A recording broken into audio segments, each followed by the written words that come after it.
সংস্কারের দাবিতে 2 সপ্তাহের বেশি সময় ধরে চলতে থাকা আন্দোলন তীব্র রূপ ধারণ করে বৃহস্পতিবার। আগের দিন পুলিশ ও আওয়ামী লীগ কর্মীদের সাথে সংঘর্ষে নিহতদের মৃত্যুর প্রতিবাদে আন্দোলনকারীরা এদিন কমপ্লিট শাটডাউন কর্মসূচি দেন। ঢাকা সহ দেশের বিভিন্ন জায়গায় রাস্তায় নামে স্কুল, কলেজ, বিশ্ববিদ্যালয়ের ছাত্ররা। ছাত্রদের সাথে অন্যান্য বিক্ষোভকারীদেরও যোগ দিতে দেখা যায়।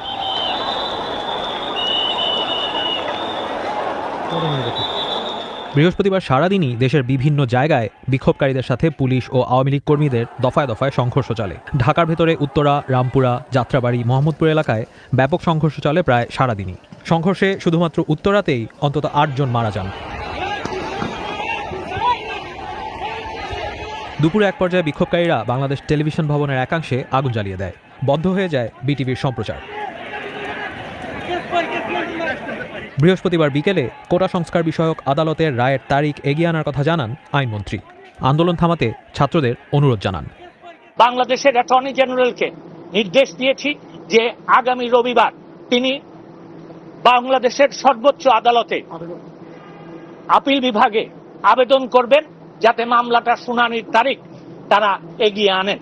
আমি তাদেরকে অনুরোধ করছি যে তারা যেন এই সহিংসতা বন্ধ করে এবং এই আন্দোলন প্রত্যাহার বা স্থগিত করে। রাতে সারা দেশে ব্রডব্যান্ড ইন্টারনেট সংযোগ বিচ্ছিন্ন হয়ে যায়। এর আগে দুপুরে সহিংস পরিস্থিতি নিয়ন্ত্রণে মোবাইল ইন্টারনেট বিচ্ছিন্ন করার কথা জানান আইসিটি প্রতিমন্ত্রী।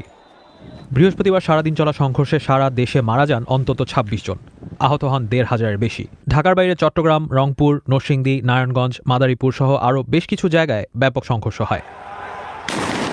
শুক্রবার সকাল থেকে দেশের বিভিন্ন জায়গায় তীব্র মাত্রায় সংঘর্ষ ছড়িয়ে পড়ে। বিক্ষোভকারীদের দমাতে ঢাকার বিভিন্ন জায়গায় র্যাব ও পুলিশ হেলিকপ্টার দিয়ে টিয়ারশেল ও সাউন্ড গ্রেনেড নিক্ষেপ করে।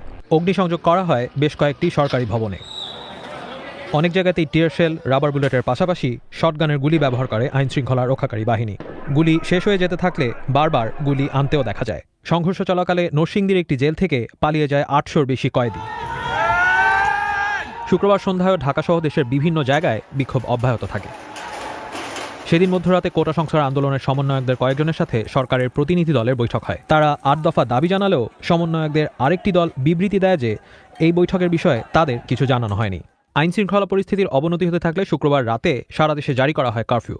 সিদ্ধান্ত হয় সেনা মোতায়েনের। সেদিনের বিক্ষোভে বাংলাদেশ জুড়ে অন্তত 56 জন মারা যান। হাসপাতালে ভর্তি হন কয়েক হাজার গুলিবিদ্ধ আহত মানুষ।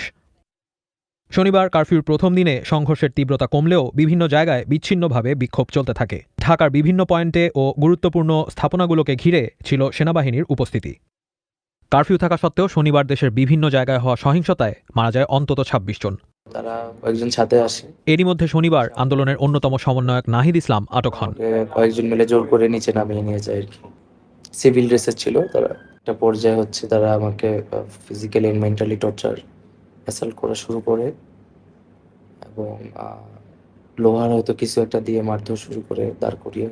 রবিবার আদালতের রায়ে জানানো হয় যে সব ধরনের সরকারি চাকরিতে 93% নিয়োগ মেধার ভিত্তিতে হবে। 93% মেধার ভিত্তিতে হবে।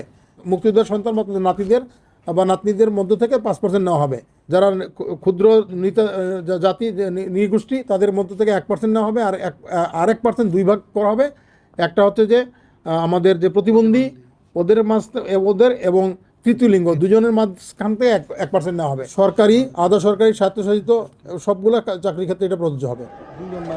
দুজন মারা গেছে। কারফিউর দ্বিতীয় দিন রবিবার সংঘাত সহিংসতা আগের কয়েকদিনের তুলনায় কম হলেও কিছু জায়গায় অল্প সময়ের জন্য বিচ্ছিন্নভাবে চলা সংঘর্ষে ঢাকা ও নারায়ণগঞ্জে অন্তত 13 জন মারা যায়। কারফিউর তৃতীয় দিন সোমবার স্বরাষ্ট্র মন্ত্রণালয়ের পক্ষ থেকে জানানো হয় যে ঢাকা, গাজীপুর, নারায়ণগঞ্জ ও নরসিংদী বাদে অন্যান্য জেলার কারফিউ জেলা প্রশাসন তুলে নিতে পারবে।